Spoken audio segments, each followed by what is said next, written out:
Hi po mga idol, magandang gabi. Meron tayong ulam ngayon mga idol, may tip chicken. Ilalaga lang natin. Lagyan natin ng gulay na papaya. Yan idol, tinatanggalan na namin na balahibo niya. Linisan namin mga idol. Masyado mataba mga idol, fast forward tayo. Isinalang na namin sa lisure namin na lutuan namin. Masyado mataba siya. Ilipat natin to sa sa isang lutuan para matanggal yung mas tabaan niya. Native chicken idol, ito yung native na manok na maitim. Yan, dyan natin ilipat yung ating manok mamaya pag malambot na to. Doon ay pakuluan lang natin doon kasi rice cooker yon.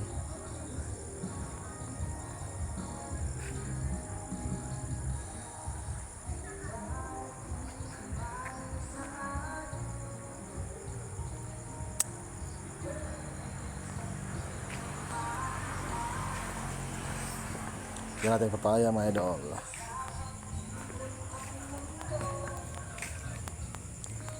Yan, ilipat na natin yung ating karne. Saka ilagay na natin dito yung papaya. Pag kumulo na, ito na yan kasi kailangan lutuin yung papaya mga idol.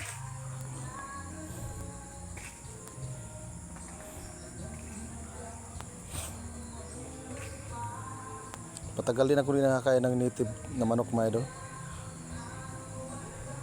Yan, lambot na, testing natin yung lambot na. Okay na rin, malambot na. Ilagay na natin yung ating papaya.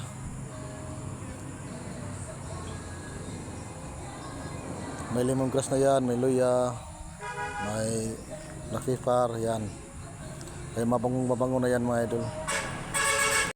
Pasensya na kayo sa mga sasakyan dumaan mga idol. Mayroon pa nagbibideo dito sa malapit na bahay mo. Sa guardhouse, malapit sa guardhouse. Birthday ata.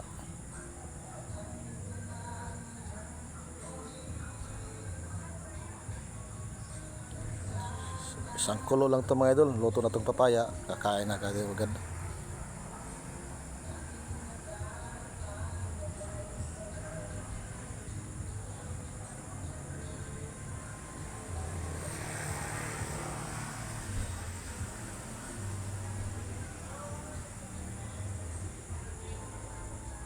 Okay, fast forward tayo mga idol. Yan, kumukulo na po mga idol. Luto na po yung papaya natin.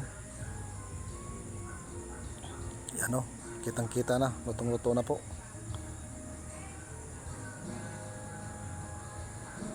Sige po mga idol, maraming salamat po sa inyong pag-subscribe sa aking YouTube channel. Bye bye, ingat po tayong lahat.